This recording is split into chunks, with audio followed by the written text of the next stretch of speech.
Oh man, This dude, it had too much air on it. CL, man, it isn't such thing as a defensive player making a play, man. You know what I'm saying? Athletic plays, man. That was an athletic play, man. What up, Stephanie? How you doing, baby? Okay. So you just said that. So you Blake Bortles, you throwing the ball to him. What are you doing? That was a perfect pass. What you think about the pass, Levi? You make him chase it. Hold on, wait. What you think about that? I'm about to mute his mic because he talking silly. What you? This guy. Go ahead. I'm staying alive. Some decent. Go ahead. See, you talking about the fourth quarter, right? He talking about the pass. Talking about he should have put a little L on it. A little more on that. You know, the last play, the fourth quarter. And that DB, he made a damn good athletic play, you know man. what? New England had a thing was like, we're going to get into a shootout. They played cover for the whole game. That's where a lot of the completions came short to intermediate. They weren't going to let nobody from Jacksonville get behind them. So, I mean, that's they played deep to sit there and say overthrow him a little bit is. I can see. He have him beat? I can see. He had him beat. That was my whole point. I'm like, you make him go chase that ball. He had him beat, but then but receivers in today's league, today's league, they do not catch with their hands. So sometimes you got to look at. I'm talking about every team. You can go past and see at least 7 times that when a ball get there, they catch it with their bodies, and it leads to a lot of incompletions. You catch with your hands, you don't know what's going to come about, right. And that's why they have so much discussion about what a catch is. But I will say this: out of all the quarterbacks, I think. Outside of Tom Brady, I think Bortles grew up out of him, Keenan, and Nick Foles. I think Blake Bortles did. Okay, wait. Now that part I can give. Hold on, man. Let's get back to the play. I said he had to beat. Let's get back to the play. Exactly, because all that gibberish, I'm still want to hear about the damn play. So, did he have him? Did he make the play as you saw it? Did the defensive player make a good play, or did Blake Bortles underthrow him? I think he underthrew. This is my perspective. He underthrew it. That's a little bit. No. But he made a hell of a play on it. No. He didn't underthrow it. He was late with the throw. Okay, but he threw it on the run. Remember, he had to scramble to get some room, and he threw it on the run. It looked like he threw it off his opposite leg, too. That's why I think it sailed just a little bit. But see, here's the thing. Had he planned, he would have got dude. Blake Bortles was accurate this whole game. Right. So now, he had a hell of a game. Ain't in question. He had a hell of a game. Here's the thing about on the road. Here's the thing about a passing offense on any kind of level. Your quarterback and receiver have to be on the same page. Okay, they have to come out their breaks, and the quarterback has to throw at a specific time for that receiver to get open and get the pass. It's all time. So it'll lead them a little bit. If the quarterback is late, it's going to come off as if he underthrows them because it allows the defensive player to say, okay, the receiver's breaking off before the quarterback is ready to throw. So it's like a bull in red right there, seeing red at that point. It's like he ain't got nothing else to think about but go for the receiver because you just showed your hand. When the timing is on point, guys just look so much more better, man. It's like that's why they were saying about even with New England, get up there, jam those guys, get that timing off. Because if you do that, now you allow your pass rush to get to Brady, and that's something that Jacksonville didn't do on the flip side. So I'm gonna say more so that Blake Bortles, they got to him. You can tell when he started going up tempo offense, they start losing a little steam. That's a little bit. That's a little sting. They weren't coming. They were going to a lot of zones. I think it came from the play calling getting back to conservative because they had the lead, and also being pent inside that 10 yards by that punter. Was it Gronkowski? Not Gronkowski.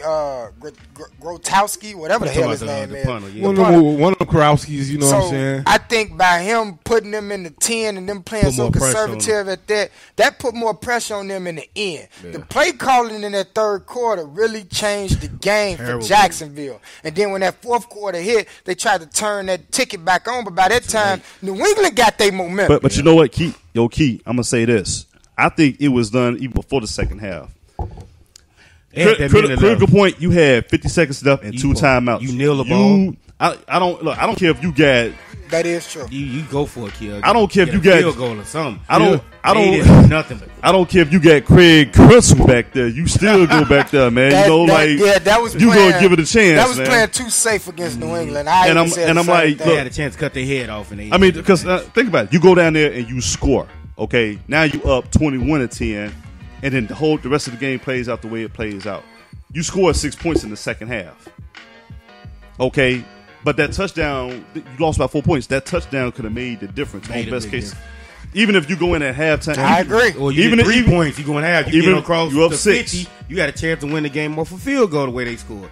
So, I mean, I think they went away from the run a little bit because a lot of people will say, "Oh, New England shut down the run." I'm saying, no, they stopped passing a lot, and a lot of his passes, like I said, looked like they was selling. But for the most part, boys played a hell of a game to be, and they said, what's his 3rd year, Kia? Mm-hmm. I think he played a hell of a game. It was a little bit of both, though, but man. I think it was, and I told Kia this when I called in yesterday. It was the Jaguars' game to lose.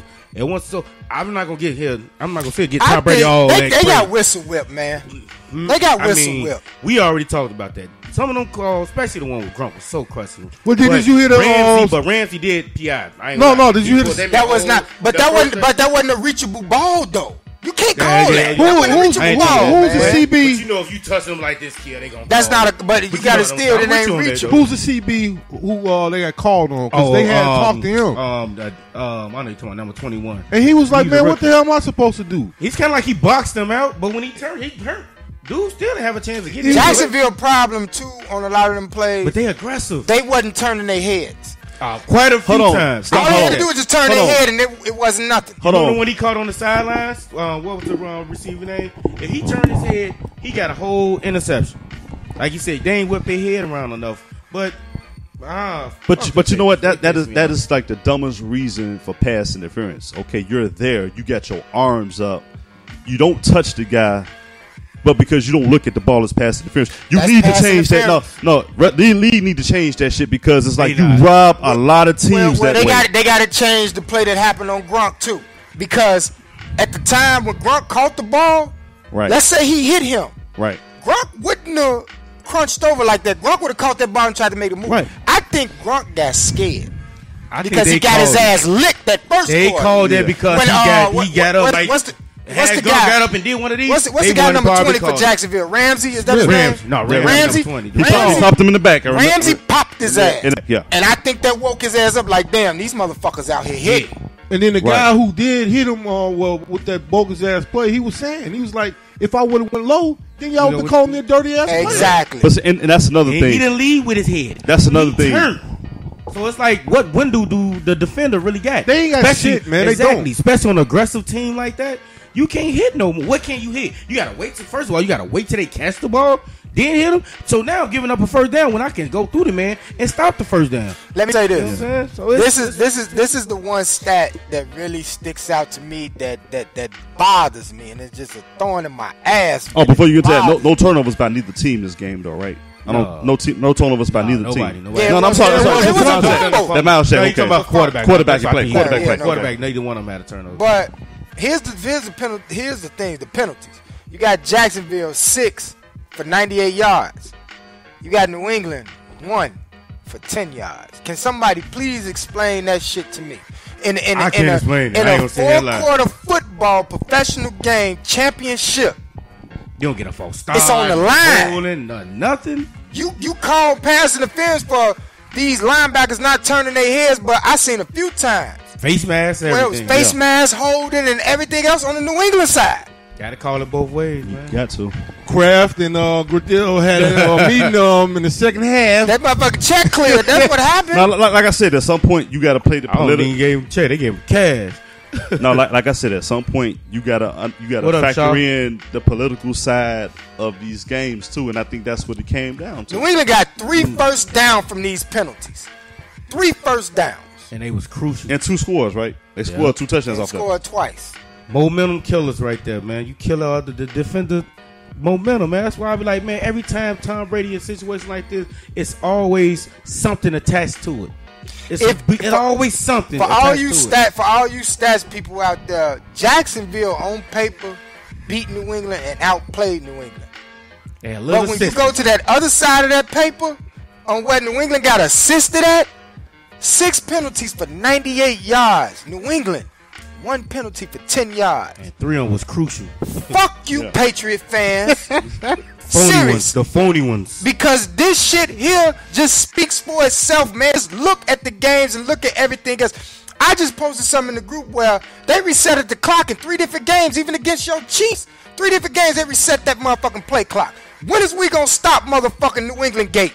When is we gonna stop? When is we gonna stop all this motherfucking conspiracy? New England right now, to me, is the motherfucking Trump of the goddamn NFL. You want to hear something funny? They full of motherfucking shit, man. I ain't been to cut nobody out. You know what I told one of the guys I always argue with? I said, how is it that the Steelers of the 70s and the 85 Bears are more talked about the Patriots, and they won 5 championships in this era? I give you not there talk about the Bears and the Steelers more they talk about the Patriots. You know why? Because it's too much attached to them when it comes to them winning. There's too much BS attached to their team, dog. Only Super Bowl I respect that they won, in my opinion, was the last year. You down 25 points, you come back and win. I took my head off to them. The rest of them, I do not respect. You know the one against the Seahawks. The Seahawks lost that game. Yeah. I don't respect. They did. They should have gave that ball to Marshawn. Thank you. No, you're right. They should have gave that ball to Marshawn. What do we always say down here? Never should have, would have, man. Exactly. Yeah, but guess what? Like I said, okay. 2 of them then. Hold on, and guess what? When you bring up New England, Seattle, it's like I said, you got. And it was 24-20. No, you got to factor in the political part. They was like Marshawn Lynch had a big thing. He had a big thing against with the media. They did not want that man to be MVP that year. It was a political angle. I won't go that far. It was. No way. I don't want to go that far in. Y'all call in 708-328-8923. We talking about the AFC side of things. We're gonna talk about the NFC side next. But, all you Patriots fans, definitely call in. I've been looking for y'all. You know, with this whole thing when it comes down with these Patriots, man, and I tried to avoid the whole conspiracy shit, man. I just don't. They started trying to prove us right. But man, this shit, I can't believe it after even reading it and watching it, man. Year after year. If that motherfucker got webbed feet and quack, it's a duck, man. Like straight up. It's always something with that team. I salute Bill Belichick. I can't get past it, man. But y'all giving Brady too. Not in a full 4-quarter NFL game can a team have one penalty. I don't believe that. I ain't never seen that. I'm trying to think what I seen in the championship game where you only. I never heard of that. I got a question though. That's questionable. How the hell did Amendola get fucking loose in the end zone like that? I swear it was about 3 Jacksonville Jaguars around his ass. They beat them on the same play that they scored twice on. I'm gonna tell you how. You know how they motion what's his name out? He got mismatched. What's his name thought he had help in the middle. By the time he beat him, got caught underneath. They did the same play. The linebacker got caught looking at Tom Brady. Hold on, guess what? Right on the head. He got caught his head in the backfield. And the one in the back. He just overthrew. He overthrew it, and Amendola went up there and got it. Hold on. Hell of a pass. Hold on. My man Tony Romo called it, but he said he got crosses coming. Fuck Tony Romo. He was kissing his ass all day long. He's calling it for Jacksonville. He said he was saying the same thing. He said he got crosses coming. He got crosses. Listen, I don't care what nobody say about Tony Romo. Ben Riley, what up, Ben? I gotta love and hate with Tony Romo. Tony Romo is a damn good quarterback. He just soft as baby shit. He seems like a good announcer, though. He's just soft as baby shit. Because he's smart to the motherfucker. Yeah. But he's soft. His body just soft. He remind me of a David Carr. David Carr gonna be the same way in a few. I'm telling you, in a few years, David Carr gonna be the same way. Yeah. I don't think his heart was just fully into football. Who? Tony Romo. No, his heart was in there. Hurt, man. Them injuries are not healing right and coming back too early. Fuck. I guess who missed him? Dez Bryant. Dez Bryant missed. Oh yeah, he was eating off him. Eating. He was eating. Man, I know he's talking. What he knows what he's talking about. But he was praising Brady and shit. And you, as a commentator, you supposed to be neutral. That's why they call nigga. And then you a fucking quarterback. Hold on. Now, here's the thing with these networks. It's funny as hell that he every time. For that. It's funny as hell that even on Fox, that motherfucker Troy Aikman is always calling the fucking Cowboys game. He don't never talk shit about them. We call a spade at some point. I mean, what do you think he's gonna do? Exactly. I mean, and then you don't have that many big name quarterbacks. Listen, in the playoffs right now, so Tony Romo gonna do that. Tony Romo talk shit about Tom Brady. Do you know he would not see a daylight of a camera and a microphone ever again? They gonna look at Deion went in on him, man, a couple weeks ago. Deion was like, "Wait a minute, you ain't want to win." They gonna look at Romo like, they gonna look at Romo like, "What the fuck have you done?" Come on, let me holler at you in this office over right. In the upper room. You better hold on to them nuts. They gonna holler at him in the upper room. No, I'm just saying. You trying to be with us, you better hold on to them nuts. Hey, man, he made a good play, man. He got good insight. Brady. That's why he's the goal. But other than that, though, it was a good game. Like I told y'all yesterday.